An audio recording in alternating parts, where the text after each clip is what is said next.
ఇటీవల కాలంలో ముఖ్యంగా చదువుకున్న వాళ్ళ మధ్య ఈ లైంగిక సఖ్యత తక్కువగా ఉంటుంది. Ego conflict. నేనెందుకు ఈ మాట పడాలి, నేనెందుకు అలా అనాలి, నేనెందుకు ఈ పని చేయకూడదు అని భార్య భర్త దూరం ఎక్కువ అవుతుంది. దూరం అయితే ఒక్కోసారి ఇద్దరిలో ఎవరో ఒకళ్ళకి ఎక్కువ ఓవర్గా కూడా ఉన్నారు. నా ఇష్టం, నేను అది చేస్తాను,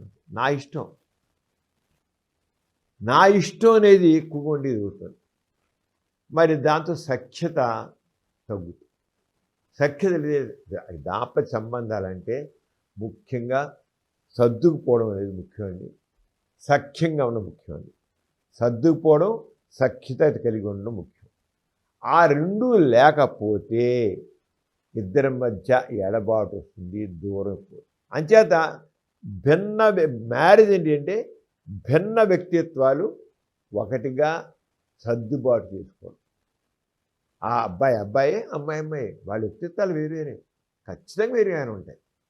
వేరు వ్యక్తిత్వాలు ఎలా ఒకటిగా ఉండడం అనేది చాలా అవసరం.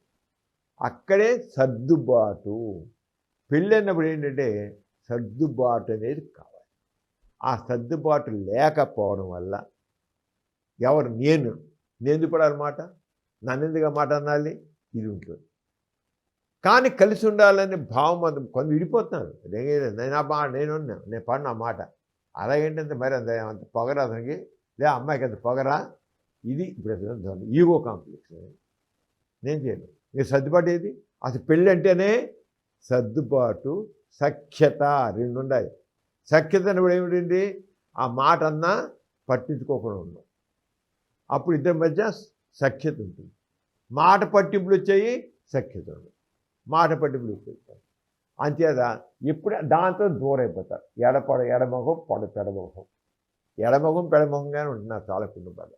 ఇలాంటి వాళ్ళు మరి ఎలా కలిసి ఉండాలని ఉంటుందో పక్క, రెండు పక్కము వాళ్ళు సర్దుబాటు లేకుండా ఉంటారు. కలిసి ఉండాలని ఉంటుంది, రెండో పక్క కలిసి ఉండలేరు. అది పెద్ద విచిత్రం. కలిసి ఉండాలని ఉంటుంది, కలిసి ఉండలేరు.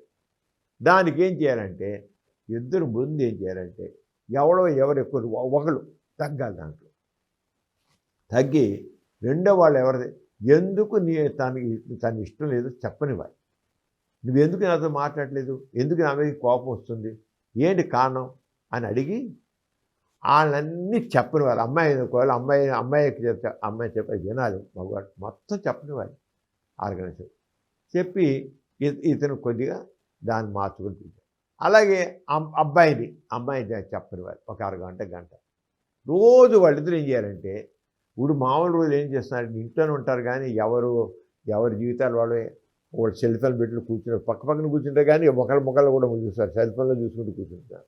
అలా కాదు, ఒక గంట సేపు ఇక టీవీ లేదు, అక్కడే పేపర్ ఉండదు, అక్కడ ఫోన్ ఉండదు, ఉండదు, కూర్చుని మాట్లాడు. కనీసం ఎదురు బుద్ధిగానే కూర్చోవాలి, పక్కన కూర్చుంటే మంచిది. ఇంకా మాట్లాడుకోవడం ఇంకేం కేవలం వాళ్ళిద్దరూ మౌనంగా ఉండండి. మౌనంగా ఉన్నా ఏదో పక్కన కళ్ళలో కళ్ళు పెట్టే చూసుకోండి. ముందు మాట చిరాకు, కోపం కదా, విసుగు కదా, అసహ్యం కదా, ఒకరికి అసహ్యం ఉంటుంది. ఒకేంటున్నా అసహించుకుంటారు, ఒక్కొక్కళ్ళు అసహించుకుంటారు. దాంట్లో ఇద్దరిలో ఒక్కలైనా సరే రెండో వాళ్ళని భరించడం నేర్చుకోవాలి. తర్వాత అవకాశం ఇస్తే ఆటోమేటిక్గా రెండు వాళ్ళు అర్థం చేసుకుంటారు. సరే వాళ్ళ విషయాలు చెప్పుకొని మరి ఇద్దరు సఖ్యత కావాలి కదా. అంచేత వీరిద్దరు అడ్జస్ట్మెంట్ కోసం ప్రయత్నం చేయాలి. సర్దుబాటు కోసం ప్రయత్నం చేస్తే చాలా వరకు భార్యాభర్తల మధ్య ఉన్న ఎడబాటు అంత లేకుండా ఉంటుంది.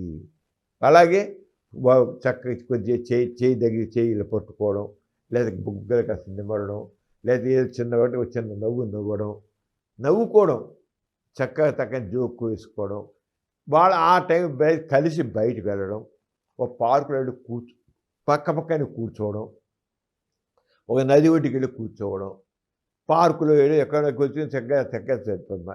ఎప్పుడైతే వాళ్ళిద్దరూ అలా పక్కనే కూర్చుని వాళ్ళ కోసమే సమయం, వాళ్ళిద్దరి కోసమే సమయాన్ని ఎప్పుడు కేటాయించుకుంటారో వాళ్ళిద్దరి మీద అనుకోకుండా ఎమోషనల్ అటాచ్మెంట్ వస్తుంది. ఈ రోజులు ఏంటంటే ఆ ఎమోషనల్ అటాచ్మెంట్ కోసమని అసలు సమయం కేటాయించట్ల. భార్యాభర్తల మధ్య ఆ రకమైన అలా ఎమోషనల్ అటాచ్మెంట్ అనమాట. మానసికంగా వాళ్ళిద్దరూ ప్రేమపూర్వకంగా దగ్గరవ్వాలి. ఈ రకంగా చేయడానికి టైం పడుతుంది. కొద్దిగా కౌన్సిలింగ్ కూడా పొందితే కౌన్సిలింగ్ ద్వారా ఆ ఇద్దరిని ఎలా కలవాలి, ఎలా మాట్లాడి చేసుకోవాలి, ఎలా ఒకటి సర్దుబాటు చేసుకోవాలి, ఇవన్నీ కౌన్సిలింగ్ టెక్నిక్స్ చెప్తారు. ఆ కౌన్సిలింగ్ టెక్నిక్ చేసుకుంటే తప్పకుండా వాళ్ళిద్దరి మధ్య ఉన్నటువంటి ఎడబాటు, విభేదాలు అవన్నీ పోతాయి. చక్కగా ఇద్దరు దగ్గర అవుతారు. తప్పకుండా దగ్గర అవ్వాలండి.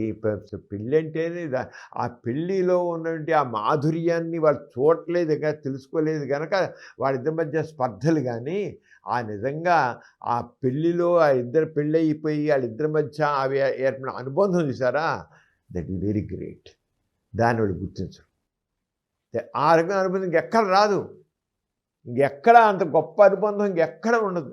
నీ కోసం నేను, నా కోసం నువ్వు, నీ కోసం నేను, నువ్వు నాకు కావాలి అనే ఫీలింగ్ ఇద్దరి మధ్య కాదు.